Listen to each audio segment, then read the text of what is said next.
Thank you. Keith A. Bell, Next Experiences, producer of New York Fashion Week and LA Fashion Week. Wow. You're in the right and section. I know.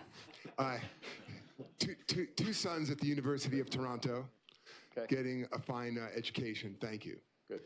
One of them is a data science major and determined to start up his own company, and feels compelled, although he loves Canada, is Canadian, would stay up there if he could. But Canada really doesn't have the opportunities that Silicon Valley offers.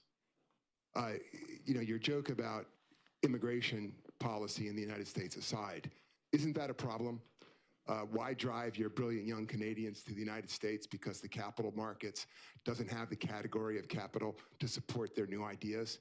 And is there a solution? Yeah, I think the first thing, thanks for the question. Thanks for sending your kids back home, if that's right. And I would flip it a bit in that how much are we driving people to Silicon Valley and how much is Silicon Valley and Seattle, for that matter, sucking in and attracting, and I don't mean that negative, but just the sheer weight of the opportunity in the United States. And this is true whether you're Canadian, Israeli, European, Indian. You know, this is not a unique phenomena to Canada.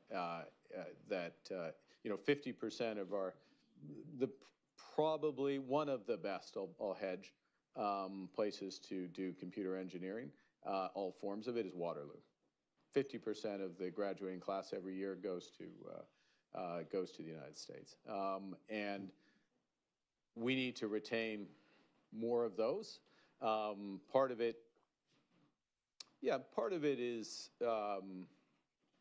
the ecosystem, the venture capital ecosystem. I actually don't think that's to be honest, I don't think that's the biggest thing. I'm not saying there are things that we shouldn't be doing there.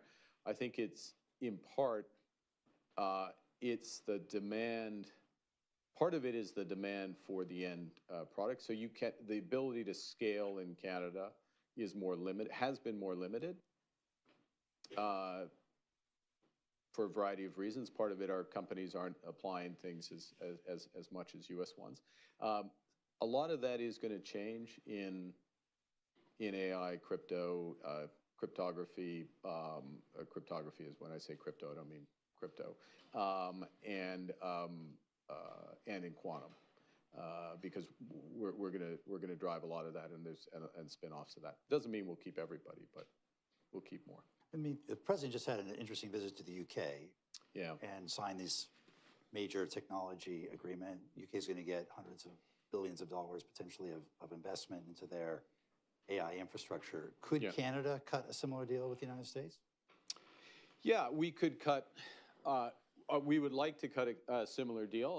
The extent to which it needs to be done with the U.S. government it's not clear to me it has to be done with the U.S. government. I'm happy to them to come.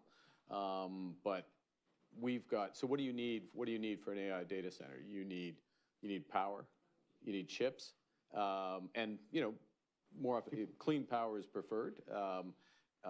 You need chips. Wouldn't hurt to have a fiber optic cable that went down to the U.S. You know, proximity doesn't hurt. And so that strategy of building out the infrastructure that the UK, France, others are pursuing, that makes sense. That makes sense for us.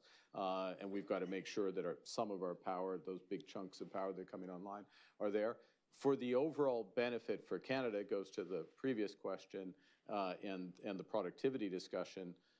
That's nice, getting that infrastructure.